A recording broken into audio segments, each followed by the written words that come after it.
Hello, and welcome to the Conspiracy of Goodness podcast, where you'll hear conversations that generate one aha moment after another for you. There is an enormous wave of goodness and progress happening in the world right now that almost no one knows about yet. Yes, the world is still an amazing place. And on this podcast, we will introduce you to the people who are making it that way. You'll hear us shine a light on the most remarkable innovators who are tackling some of the world's most vexing problems, and they still think the future is bright for all of us. We need to know what they know, and that's why we're here today with an amazing thought leader, Alienor Salmon. I've had the pleasure of chatting with Aliénor a few times, and during our conversations, I always come away with this sense that anything is possible. She has the most remarkable story, which she's going to share with us here today in just a few minutes. She's written a book called Finding Rhythm, an international dance journey. But her life started out very, very different. Aliénor is a French-British thought leader whose work early on gave her wide and deep connections on happiness at the global policy level, at the UN and UNESCO, in diplomacy and education. And then her life took a hard right turn. Lots of ups and downs. And in the end, today, she is choosing to use happiness as the baseline for all her decisions. And she's got some amazing practical tips for us going forward. So I know you'll enjoy our conversation. Aliénor, welcome to the Conspiracy of Goodness podcast. Thank you so much, Dr. Linda. It's so lovely to be here. And thank you for such a lovely introduction. Oh, well, I tell you, I just, we've laughed about it, Aliénor and I, a few times, that we just instantly found this pathway where we had such parallel ideas about what's possible and how we can choose our perspective in the most remarkable circumstances. Here's one of the things that I wrote down that Aliénor said that I've thought about a lot. She says, I plan my work around my life. And if we all think about it, most of us do the opposite. So, using happiness for every decision. I mean, you gotta rewind and help us understand your story. Oh, wow. I feel like this is a two-part question. So first of all, I'll start with my story and then I'll talk about how I plan my work around my life. So my story began back in 2016. I was living in Bangkok, Thailand, working for UNESCO as a happiness researcher. And after a series of personal losses, I lost 3 people that I loved very much in just over 6 months. I was terribly unhappy. I was giving keynote speeches on happiness. I was publishing research on happiness, yet I was unhappy. And I realized that it couldn't be this way. And so I made a decision that completely changed my life. It was after talking to a friend. As I was in the depths of sadness, I asked her, what would you do if you could do anything without the limits of time or money? The 2 limits that we often place on ourselves, of course. And she said, I would go swimming with whales in Papua New Guinea. And I thought, wow, okay, that's very specific. But I didn't expect her to return the question to me. And when she asked me, I thought, what would I do?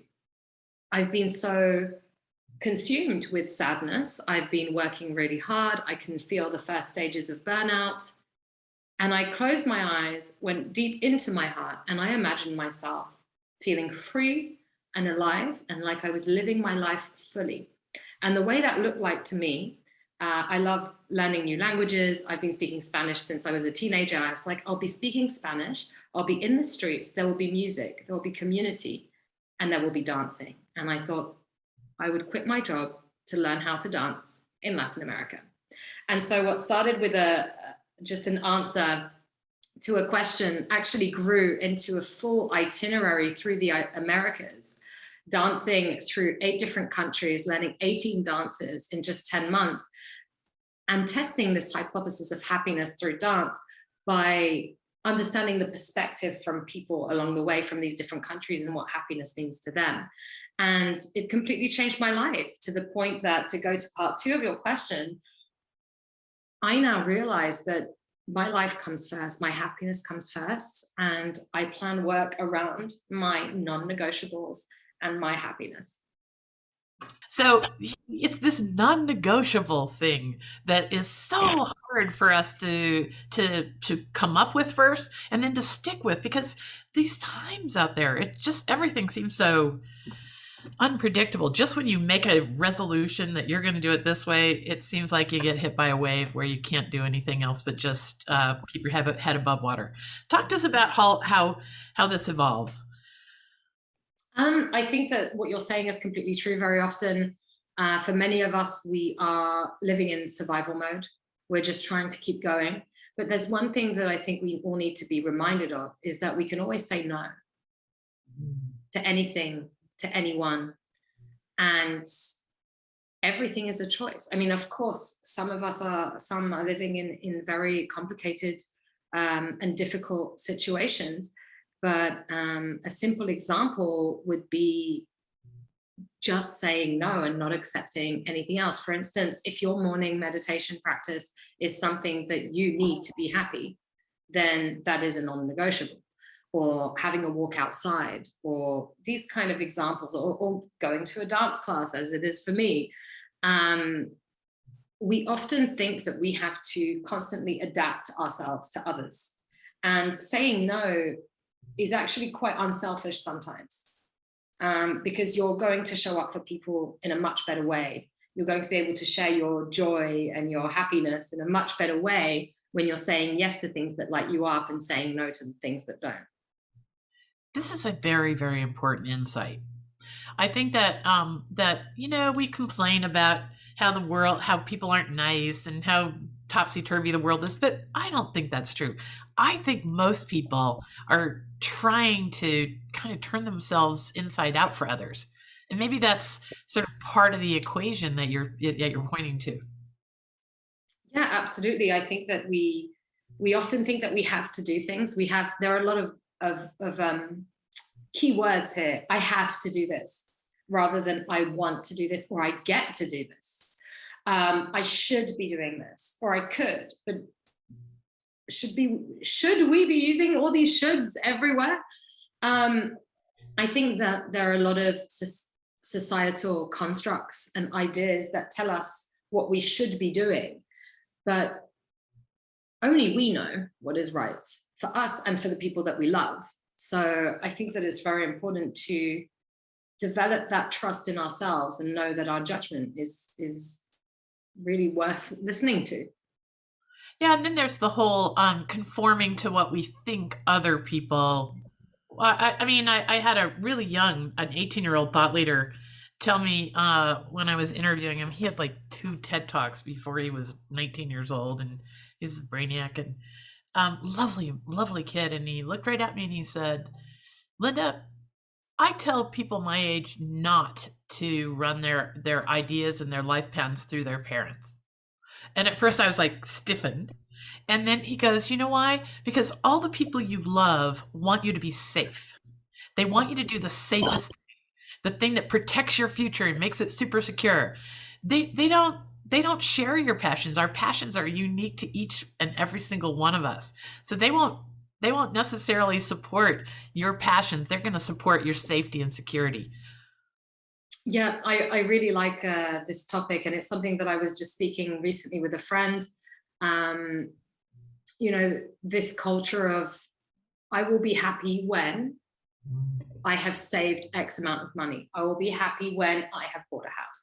I will be happy when I get that promotion. What if we could choose to be happy now? And so one thing that is a bit drastic is, I think saving, by the way, is very important. Don't get me wrong. But I see people working behind their screens all day, taking on additional work because they want to save to then enjoy their life in the future. But what about enjoying your life now? And, I myself save. I think saving is very important, but I could save more. I choose not to because I want to enjoy my life now. And I think that somewhere along the way, we get lost. This is a typical example of, but this is what we should be doing. But says who? Says who? Mhm. Mm. And and we often don't, our people aren't thinking about us as much as we think they are when we make decisions that to please others, or because we think people will think less of us. I mean, you must have had some real soul searching or some pressure from the outside world to give up this UN position and just go dance. I mean, that must have been the big word in that sentence is just. I'm sure your family and circles went, what? She's just going to dance? But you look at it completely the other way, right? Yeah. No, I was very fortunate in that my mother, for instance, thought it was a fabulous idea. She always supported me to be creative and engage in the arts. As a child, I loved writing, I loved drawing, I loved dancing, I loved music. And then I became a policy analyst and and researcher. And I mean, that really comes from my desire to understand things deeply, and also because I want to have social impact. I think that now I've found the perfect way to combine everything together. Now, of course, people thought, wow, okay, are you sure you want to do that? Because this is a job that many people would want. It's really difficult to get that kind of position.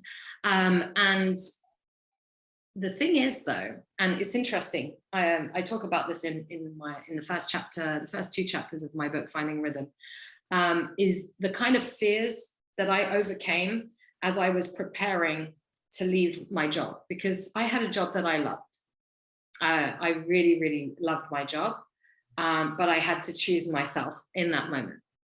And so I had a number of fears of, will anybody take me seriously after having been a keynote speaker and published all these research studies on social and emotional development and happiness, if I leave to dance? What if I never get employed again? What if I end up penniless? What if I am simply ridiculous? Because I have to clarify that I didn't know how to dance when I embarked on this journey. I was a complete beginner at 30 years old, and learning as an adult is always hard because adults don't like to do hard things, which is actually why I went on this journey, because learning, like growing outside of the comfort zone, is really important for our happiness. And you know what? Eventually, when I did, the first thing I did is I gave extra notice, and I explained that I wanted to be in Latin America. Everyone knew that I loved Latin culture because I speak Spanish. And so this wasn't really a surprise to anyone. But I never mentioned the dance part because somewhere I felt a sense of shame. But actually, now that many years have gone past, I think, why should I be ashamed of something that makes me so happy? And when I eventually shared it on social media, my old colleagues and bosses were overjoyed. The feedback was wonderful. They thought it was great. In fact, they were like, I wish I'd done it myself.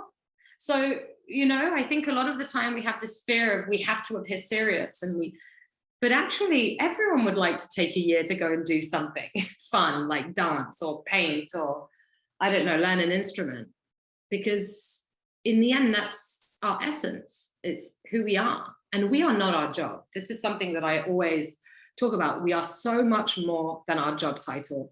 We are creative human beings with something to put out in the world, with creative outlets, with activities that bring us joy. And that's what life is for. You know, that point really probably hits home for lots and lots of people. Is that it is pretty easy to fall into the trap of defining yourself by your job or your title or how far you've climbed up the ladder in the given place, and to just turn your back on all that and start something new. You know, I have this concept, though, because I did a similar thing. I was a dentist for 30 years or 25 when I started the Goodness Exchange, and no one could imagine what the heck I was doing. And I think, though, one thing leads to another. It's not like we left everything behind. We took it all and we walked with it into this new space. Talk to us about that concept of the fact that everything you did is still just as meaningful as it ever was. It's just informing a whole new thing that you're exploring. Absolutely, and there are 2 points I want to share on that. First of all, your experience never goes away. So say you've accumulated, in my case, I had over 10 years experience in what I was doing. Those 10 years have not disappeared just because I've taken 1 year off. That time is still there. The knowledge is still there. It's not gone. And then second of all, so in my case in particular, I was studying happiness. I was reading a lot of different research that had been done on happiness, but I wasn't actually living it myself. I was reading about it, I was writing about it, I was speaking about it, but I was not living it. And what was incredible is this dance journey never would have been the same if it was not for my research background and for all the theories that I had learned, because with every dance that I learned, every step, I was like, oh, Angela Duckworth's theory of grit, I can feel that right now, or, oh, that's Howard Gardner's theory of multiple intelligences. That's why this is happening. And I kind of started applying all these different theories to my experience as an adult learning to dance. And I realized something quite incredible. I was embodying the science of happiness I was channeling it. I was living it. I was being it rather than just writing and speaking and reading about it. And that's the hope and the possibility for all of us once we uncover and then start cultivating what we're uniquely built to contribute. Don't you think that this is not something unique to you? Absolutely not. I think that all of us have a journey like this in each of us. I mean, of course, not everyone can. I saved for a very long time in order to do this journey, but I think that there are ways to incorporate it in daily life. I think that everyone has something unique to offer the world. It's just about finding the space and the time to identify what that is exactly. And that comes from getting to know yourself, understanding your values, understanding what lights you up. For example, something that I do is I offer programs to develop people's happiness blueprint. And when I design a happiness blueprint, I look at the basis of happiness science, which is positive psychology. You have 24 character strengths, and there's a free survey online. Anyone can do it. It's a VIA survey, it's called. And then I really look at people's values and kind of break it down and see what kind of activities could bring that out, because we want to embody those values. That's when we are living a truly aligned life, and when we're truly being ourselves, when we're making decisions based on our values, when we're living and breathing them. It's so incredibly important. And I think anyone can do it. And it doesn't need to be a 1-year trip around the world. This joy might be hiding in your kitchen or in your garden, or even just down the street in your local community. And it may be something you already carve out time for, but not nearly enough to feed your soul, don't you think? Exactly, yeah. And I really like the way that you describe it as feeding your soul. Is working 13 hours a day feeding our soul? I don't think so. Unless you're working on something that is so completely aligned. But I would really encourage people to go off the screens, go in nature and move and not be sitting. They say that sitting is the next epidemic, the next smoking, because we're always sitting down. And we're not designed as human beings to always be sitting down, which is another reason why I'm always advocating for dance, because I think we need to just be in our bodies. So tell me, so we're dancing around the edges of what we're hearing a lot about in the news called the Great Resignation. So do you, you once said to me that everyone deserves a meaningful life. And you even wrote a blog post called "Here's Why Everyone is Quitting Their Job." Like, talk to us about where we might see ourselves in that movement, and then what are the possibilities, and then we can go on to what are the possibilities. Yes, I'm actually really excited about the Great Resignation. I think we're coming onto a really big change. People have had enough. People have had a glimpse of what their lives could be like when they have a bit more freedom over their time, over their schedules, over where they're based. I think that, from a very high level perspective, the world of work is structured still around industrial times. It is not adapted to the world of today. And with the advent of technological innovations, more and more jobs are going to be replaced by machines. So we should focus on where our competitive advantage is as human beings, which is through creativity and so many other things. The problem is that there is something that is wrong with a lot of working models, I feel. And one aspect in particular that I think is really important to bring up is that people don't quit because of their salary. They don't quit, because of their job title. They usually quit their managers. And they quit their managers because they don't feel valued. They feel replaceable. They don't have a sense of belonging. They feel their work is just not really making an impact. Either they're ignored or they're micromanaged. And this is really, really an issue, because there are some very deep conversations on happiness at work at the top levels of leadership. But there isn't so much at the mid-level management, where people are actually managing human beings, entire teams of humans who come home every night stressed, feeling really depressed from their lives, when actually, if they were managed in a better way, or if they felt a sense of belonging, a sense of appreciation, a sense that their creativity or their ideas were valued, it could be very different. So what I'm thinking with the Great Resignation is that there needs to be a change in the workplace. I really believe that empathy is at the center of management. We need to, as managers, encourage well-being of our teams, because the more you encourage their happiness and well-being, the more productive they will be. People always think there's a trade-off between happiness and productivity. And when I was studying this in education, for instance, some education systems thought, why would we prioritize learner well-being? Because it might be at the expense of academic output. This very much relates to adults as well. They're not mutually exclusive. The more a learner loves to learn, the better they're going to perform. And I think that's true, that love for what you do, and that going beyond, going the extra mile, comes from being in that kind of flow that you can only be in when you're doing something that makes your heart soar. Mm-hmm. Okay, so one of the comments I want to make and get your reaction to is, when we're in these middle manager relationships, I know that most of the founders I've met, most of the CEOs I met who are also founders, they have this incredible passion that they can share every day with the people that they're closest with.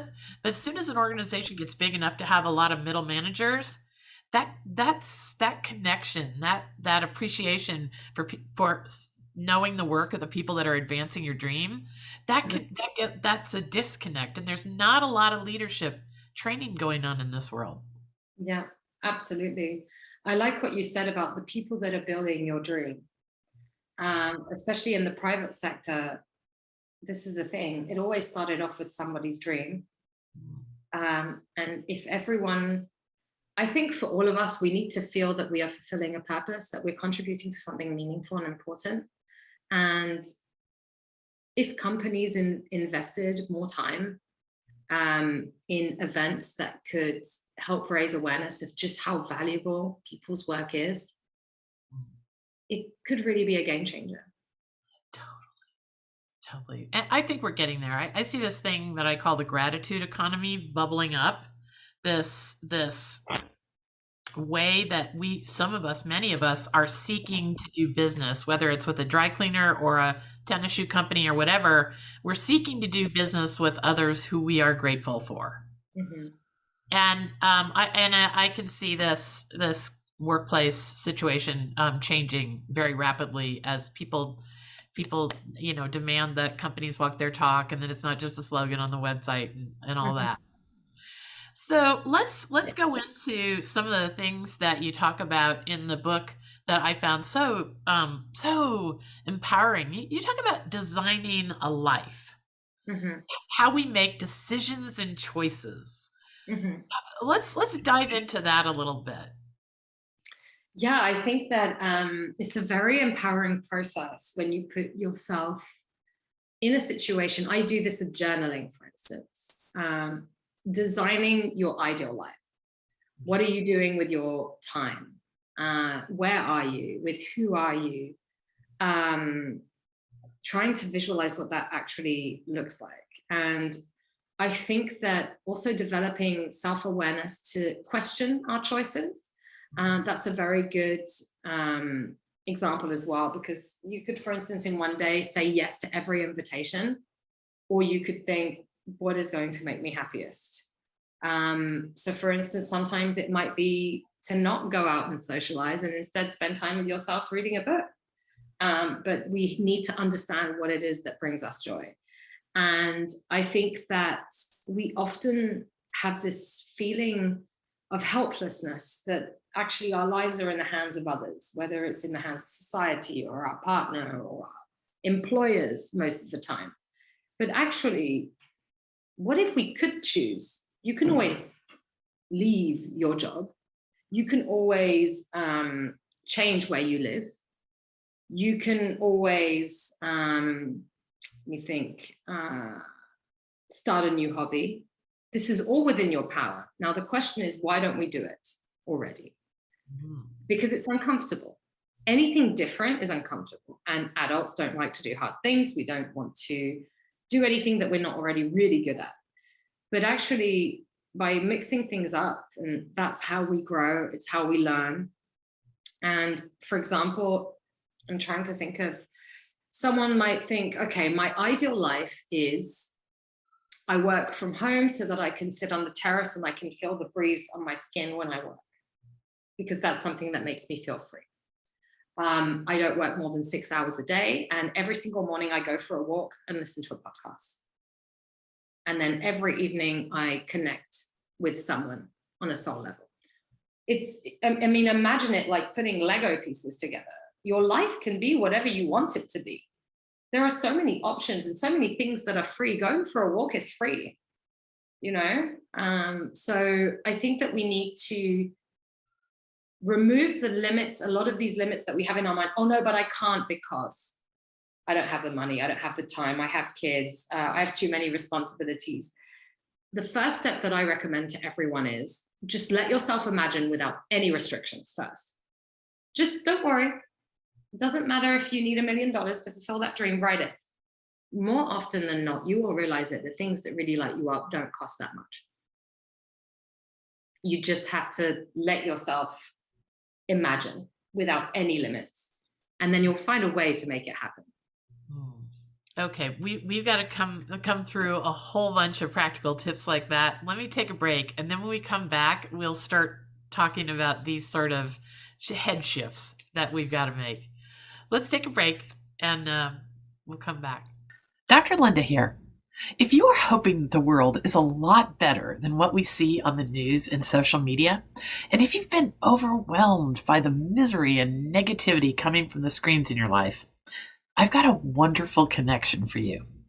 What I've learned after almost a decade of curating the internet for insight and innovation is that there is an enormous wave of goodness and progress well underway in the world that almost no one knows about yet. And that's what led me to create this podcast. And then I co-founded the Goodness Exchange. The Goodness Exchange is an amazing place on the internet now where you can enjoy unlimited access to hundreds of articles that give you a more complete, positive perspective about the state of the world. You can listen to exclusive bonus content from this podcast with our guests who are knee-deep in solving some of the world's most vexing problems, and yet they still think the future is bright. We need to know what they know. And at the Goodness Exchange, you can explore a feed of exclusively good news and recommended other kinds of content created by the Goodness Exchange community. No one with good ideas and good intentions need feel alone again. You are right to hold out hope for humanity. Millions of people are out there creating a better world, and we have created a gathering place for all that wonder. Who knows what's possible now that there's a place on the internet created to bring out our best impulses, and our collective genius. To explore the home for goodness on the internet, visit goodness-exchange.com/membership. Thanks. Okay, we're back with thought leader Alienor Salmon. Oh my gosh, you're really helping us understand the choices. I mean, this is the bottom line. I think we all feel so penned in by the lives we've built and the future we thought we were shooting for. Mhm.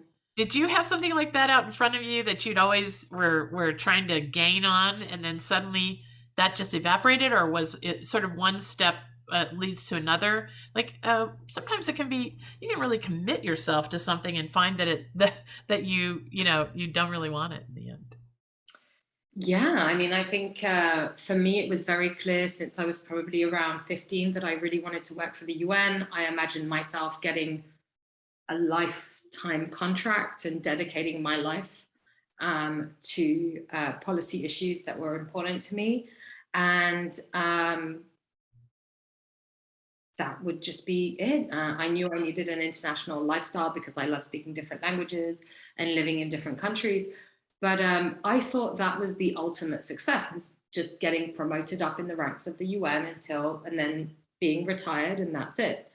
And my dream was I'm going to get into the UN by the time I'm 30. And I got in at 27 and I quit at 30. But I very, very happily worked for the UN as an independent consultant. I just redesigned the way that I was doing things. So this is what it comes down to. It doesn't have to be I'm going to quit my job and go join an ashram. It's No. really about redesigning, reprioritizing, like you said, saying no. Can you think of some more practical tips on how we kind of free ourselves from our original notions? Oh, wow. That's a really big concept. I think that the most important is to question. Okay. Always question things. Do I really need to save X amount? What if, I mean, let's say you save, I'll say 1,000 because it's a nice round number. Say you save $1,000 a month. What if you saved 800 and spent 200 on something that makes you really happy every month? That's a really simple thing. It could even be $2, I personally have a happiness fund. Every month, I carve a budget that is exclusively for my happiness. So to give you an example, in January, on Tuesday, I work, I have my own schedule, I have my own hours. It's been a very busy week. And the day that I could take off was Tuesday, which I called my happiness day. And I chose to do a chocolate making workshop. And that was paid for by my happiness fund, because that makes me really happy. I learned how to make chocolate, been to bar, and got to eat chocolate as well, which also makes me happy. But it was really a choice. For a lot of us, it's no, but I could have saved that extra amount. But actually, what if, the only time that is certain is the present? It could, you can always make more money, but you're never going to get that time back.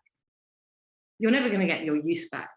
And I'm choosing at 35 years old now to enjoy my life as I would say, semi-retired person, because I have an energy and an interest in activities that I simply won't want to do at 65.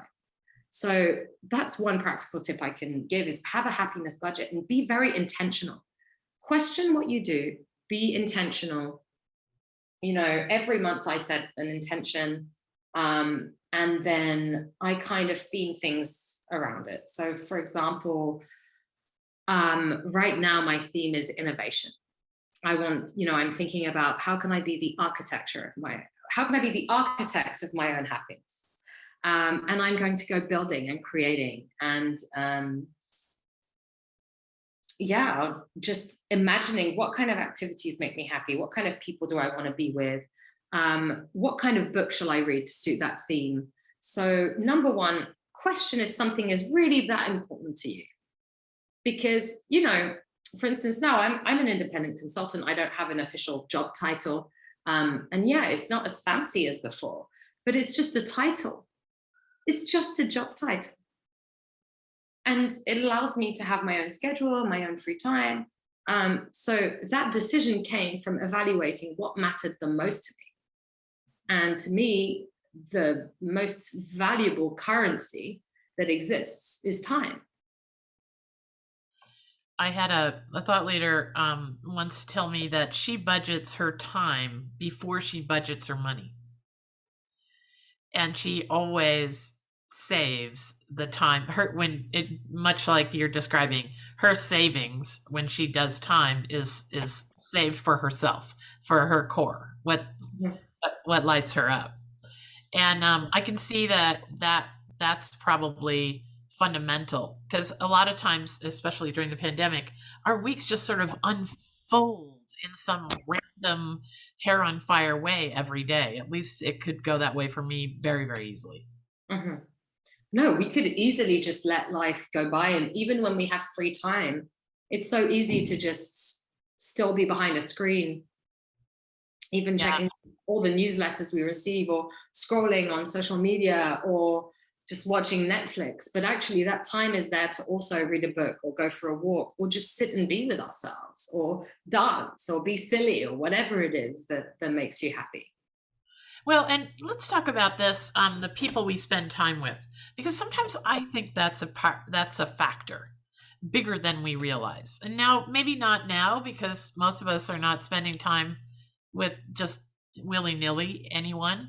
But I think, if we choose the people that are fun, if we choose the people that have open minds and are not so self-conscious, so they're willing to, like you say, be silly or be experimental or be whatever. Talk to me about the people part of your journey. Yeah, I love this part because I think that the people always make the place. And that's actually a line in my book, Finding Rhythm. What I found absolutely incredible was along the way in my journey, I met people that were very different from myself, from very different backgrounds. And I was continuously touched by the amount of kindness that I came across. And by dancing with complete strangers, you have to really trust. You have to develop trust with a total stranger. And science actually proves this, that we become very happy when we've had a connection with a stranger, sometimes even more than someone that we know really well. And so these kind of mundane, small interactions are actually very important. And I always encourage people in their daily life, wherever it is that they are in the world, ask people questions about their lives. What is it they like? What lights them up? What makes them happy? Or for instance, what's their favorite dish at that restaurant? What is their favorite restaurant? Why ask TripAdvisor when you can ask a local, And I think that is one aspect, is forming connections with strangers only gives us more faith in humanity and the amount of goodness that there is in the world. This is very important, isn't it? I'm sorry? This is a very important concept for our times. If all we see is the barrage of stories, what we get told about the negative parts of humanity in the news, and then we see it over and over again on social media, what we have to remember is the news is only a tiny slice of reality. Tiny, tiny, tiny. And if you get out there and experience it, this is the reason for this podcast, is that I recognized early on that the stories we're being told about ourselves and the outside world are just plain limited, very limited. Oh, absolutely. And there's a famous theory, I think is it Steven Pinker? You're not sure? Yes. Yeah. The name, that actually our world has never been safer or happier, but unfortunately the news is getting more negative. Why? I mean, this dates back all the way to philosophy from Machiavelli, the prince, that fear is the best way to control. And also it sells, because ever since we were cave people, we were running away from that mammoth. And fear is something that we are constantly on high alert looking out for. So it is what sells. But we have to believe that there is just so much goodness out there, that people aren't all out to get you. And actually, when people are good, it brings us an incredible sense of love and belonging, which is something that we really need in order to be happy. Absolutely. So tell me how this actually looked. Did you decide the place you're going to go first? Did you have a connection somewhere first? Did you have a dance you wanted to learn first? Tell me the mechanics of what you actually did. So the first step was I would choose the dance that I wanted to learn. And it was very important for me to learn that dance in its country of origin, because I wanted it to be authentic. I wanted to be a student. I wanted locals to teach me and to learn from them. And so whenever I arrived in a new place, I would contact different dance schools and I would share my story. And I would choose the best answer in the sense that whoever found my story to resonate the most with them, I knew we would be a good match. And I was consistently amazed I even tried schools that, for instance, in Mexico, I learned the national dance of Mexico with the national folkloric ballet, the Amalia Hernandez, which is the most prestigious troupe with their school. And I remember getting on the phone to the director and I thought, there's no way they're even going to consider me. And he said, oh, what a wonderful choice you've made to choose how to dance, because actually people who dance have this inner understanding among themselves. They know that they're in on happiness. And that's why I would always encourage everyone to dance.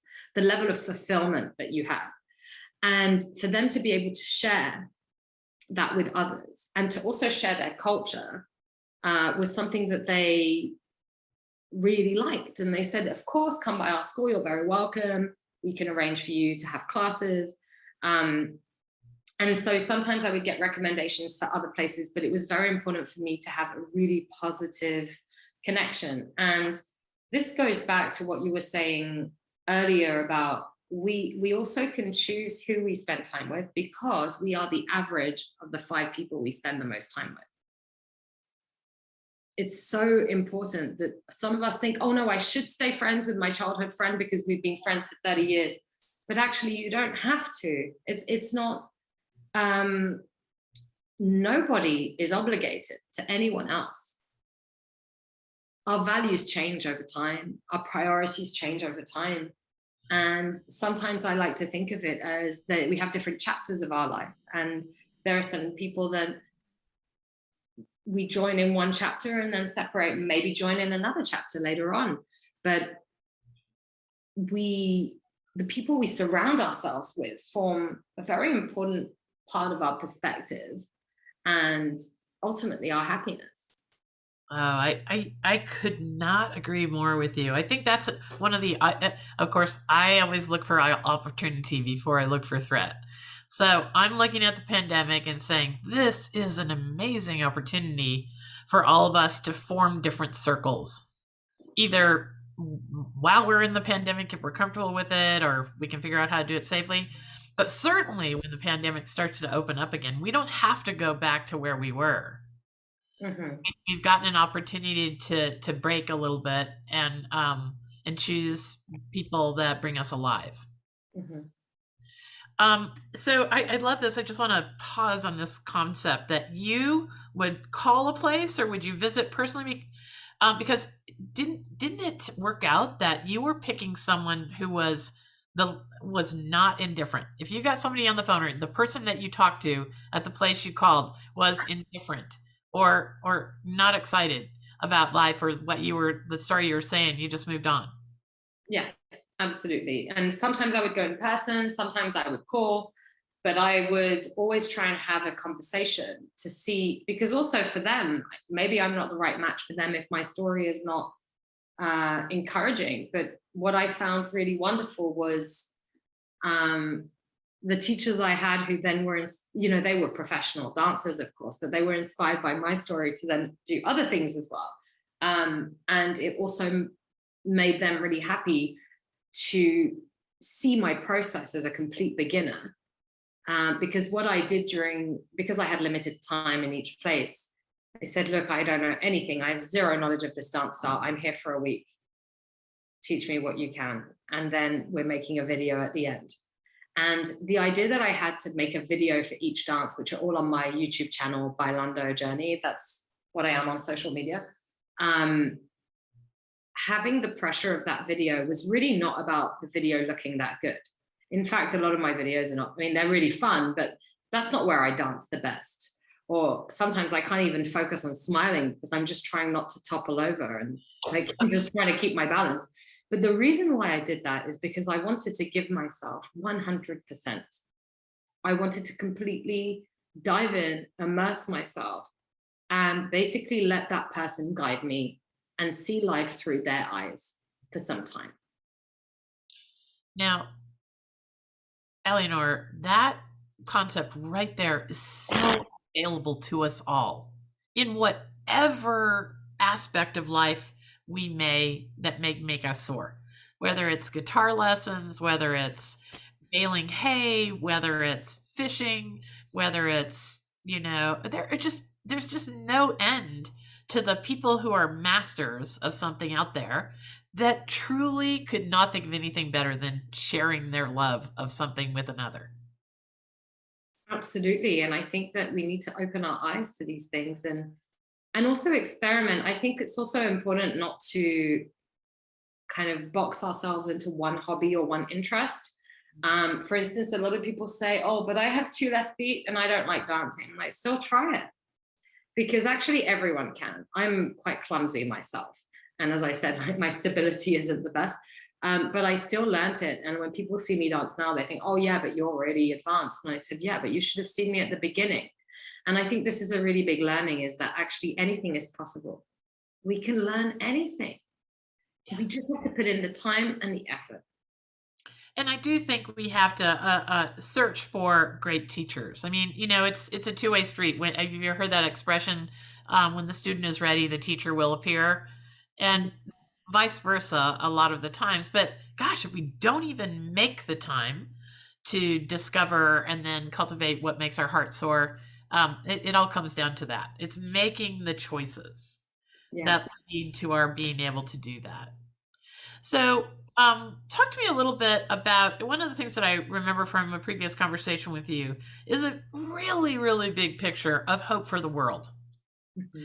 Like you spend a few minutes telling us about what you know is going on at the UN, the sustainability goals and the happiness goals. There was like a place carved out in the goal setting at the UN for happiness. Talk to us a little bit about that, because this is big picture hope for us all. Absolutely. I think that, there's a lot of distrust in the world, and it's easy to get bogged down by politics and different opinions, but actually there are people out there working to create a better world. And so the Sustainable Development Goals, also referred to as the SDGs, were launched in 2015. Countries have to achieve these goals by 2030, but it doesn't just end at 2030.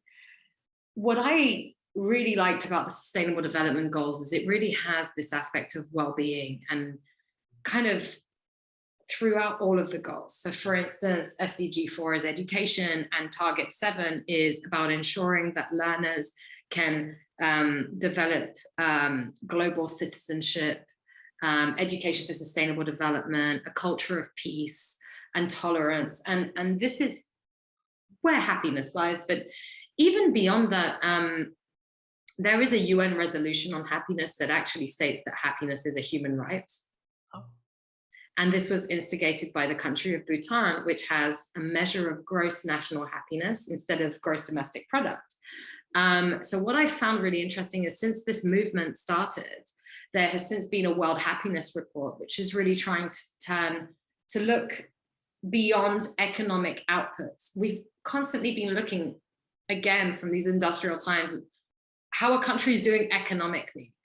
But actually, how are we doing in terms of our wellness? What are the factors that make us happy? And I do think, the world of work is one of them. Education, number one, of course, because we're preparing the leaders of the future. Health, in terms of mental health, loneliness epidemic. This is costing governments a fortune, because there is really a loneliness epidemic out there. So this is something that countries are really starting to prioritize. I even read that in the UK, doctors are prescribing dance lessons because it really does help people with their mental health. You could even look, for instance, SDG 11, which is on cities. What about building happier cities? What does a happy city look like? It looks like a place with more green spaces, a place with a greater sense of community. So happiness is very much at the forefront of countries' sustainable development. And it's becoming more and more important on the global agenda, but also for individual countries. For instance, in the UAE, there is a Ministry of Happiness. And this has really been something that countries are looking at, because even if sadly the economic aspect is what will convince politicians now to make a difference, unhappy people are not productive. So if this is the only way we're going to get governments put happiness first, the economic argument already speaks for itself. So, and all that points to a brighter future. Because what I've noticed is that when important organizations that are global like that set an agenda about priorities, very often it gets picked up at local levels and it becomes sort of the fabric of our everyday life. It's not like the UN is actually out there in some space that never touches ordinary people. I've noticed that there's a connection there between what we feel and what we pursue locally, or what our leaders locally pursue. Talk to me about how we find happiness locally. Yeah, I really like this concept. And I can give you just a very specific example. What I love with the SDG movement is that you have local youth groups that are working on the SDGs, for instance. So then they're looking at some of the different topics, such as life underwater, life on land, education, health, gender equality, food security. These are things that we face in our own communities. And I think that, one of the fundamental pillars of happiness is that we need a sense of love and belonging. And I really believe that as a result of the pandemic, as a result of the loneliness epidemic as well, we are desperately in search of connection and community.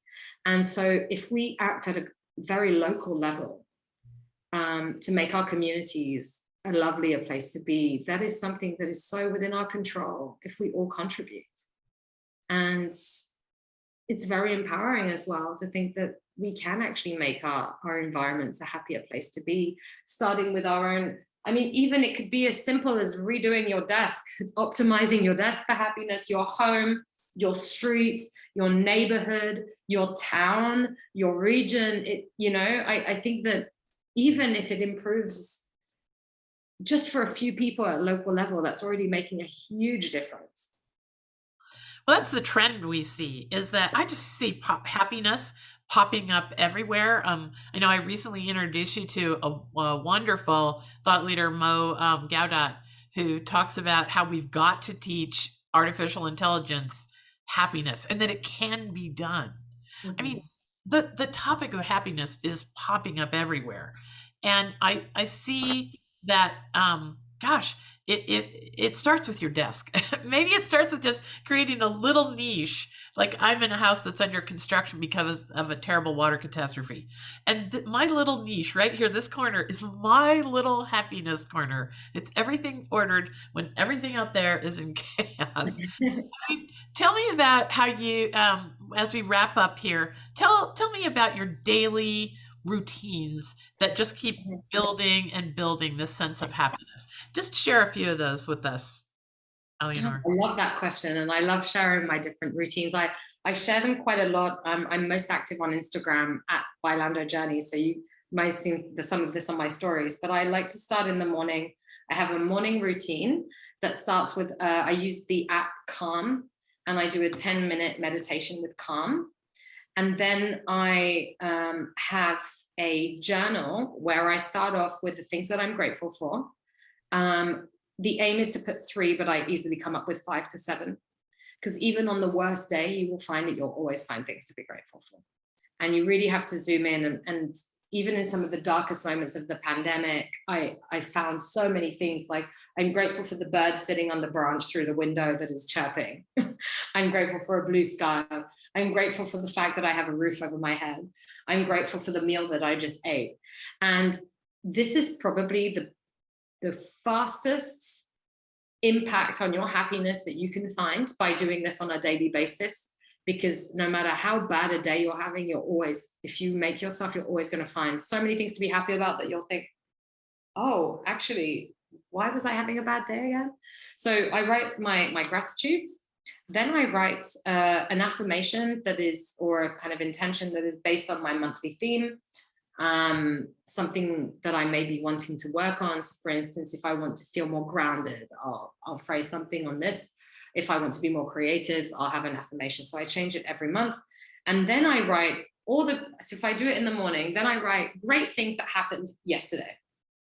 So again, even on the worst of days, I think, well, I ate that amazing slice of cake. That was really good. Oh, and I had a really nice message from that friend, or whatever it was that was great. And then I have a very small section, which it only takes up one line, which is what wasn't so great.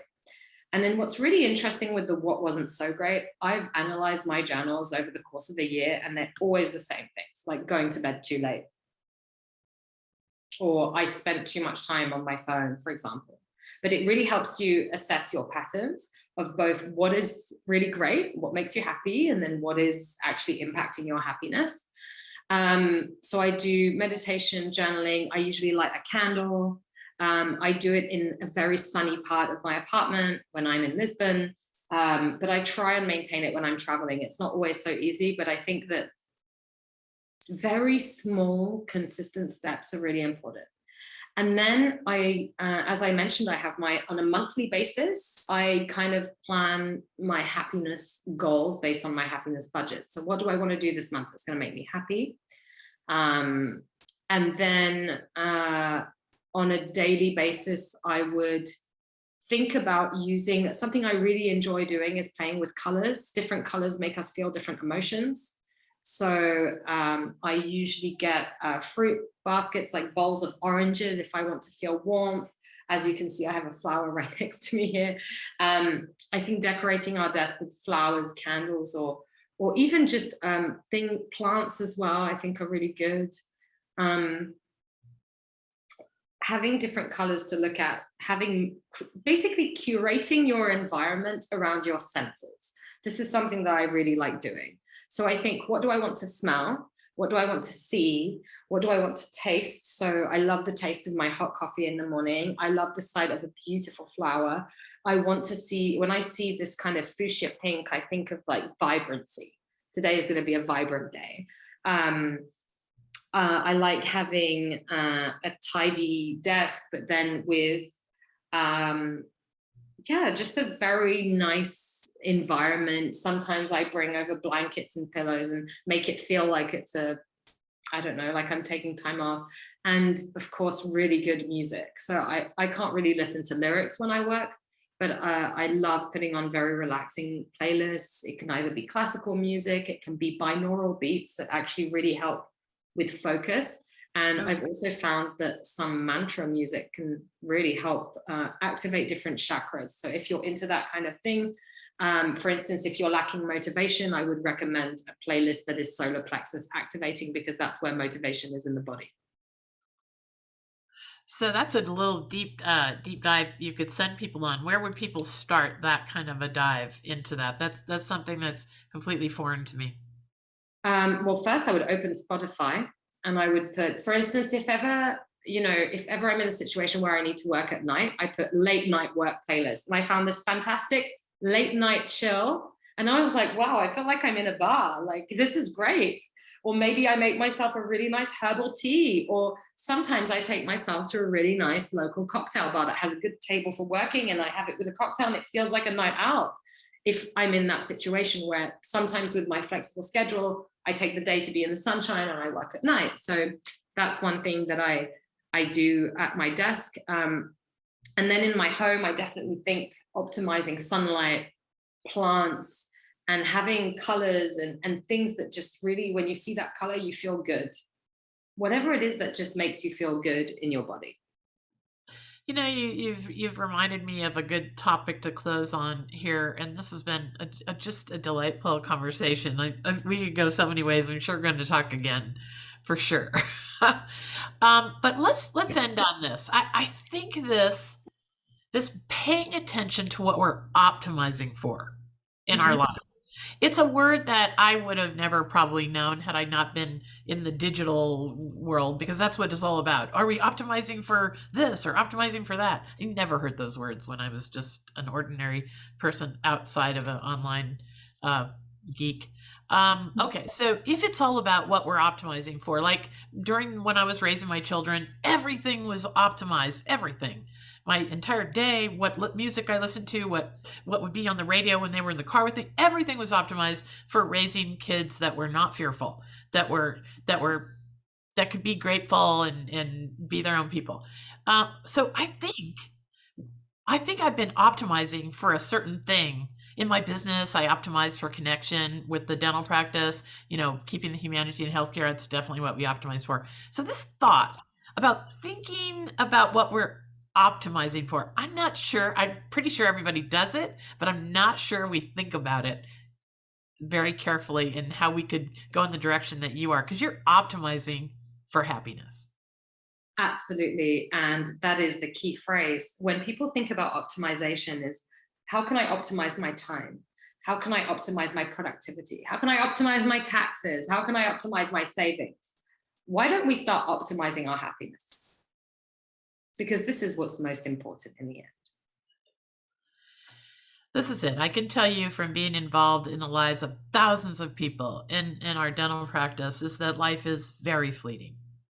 And it can be a bee sting. I have a patient that had two kids and died of a bee sting, a tractor incident. It just goes on and on and on. And every week almost I sit at my desk and I write with some tears a condolence letter. And we shouldn't need that constant reminder to tell us how fleeting it is. What if it was more of a pull than a push? Because what you've talked to me about today is pulling me towards really paying attention to this.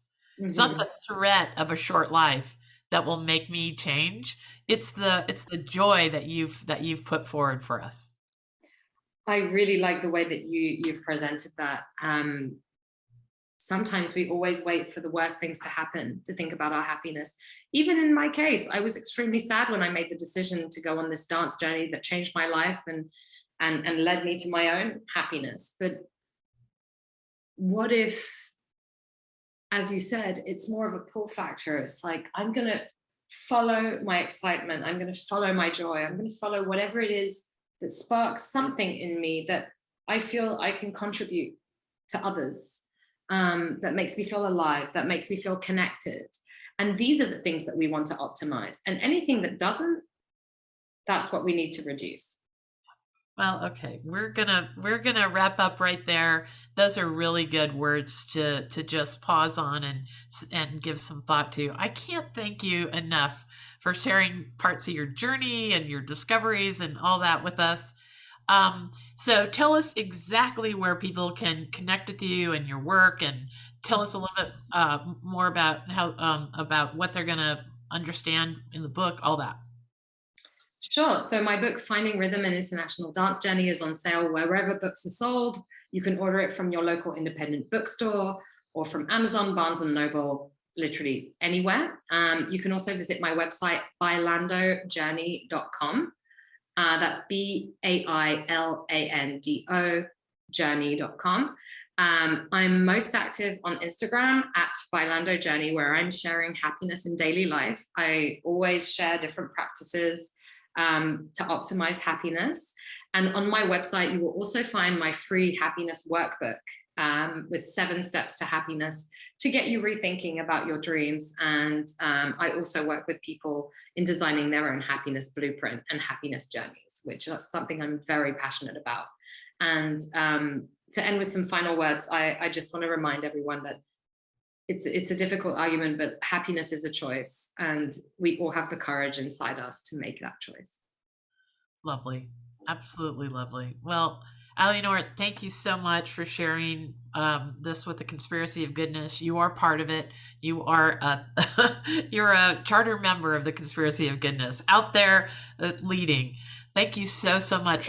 Anything that Aliénor and I mentioned is going to be in the show notes. So if you want any of the links that we talked about, you're going to find them there. And remember to check out the Goodness Exchange. What we've done there is we've brought together all the thinking, the thought leaders we're discovering, the 1,000 articles that we've written about people like Aliénor who prove that it is still an amazing world. And there you can find ways to discover and cultivate your own journey to do what you are uniquely built to contribute. And we hope that the Goodness Exchange, it becomes the place where people like us connect, because that's what we need, the sense of community that Aliénor has been talking about through this whole chat.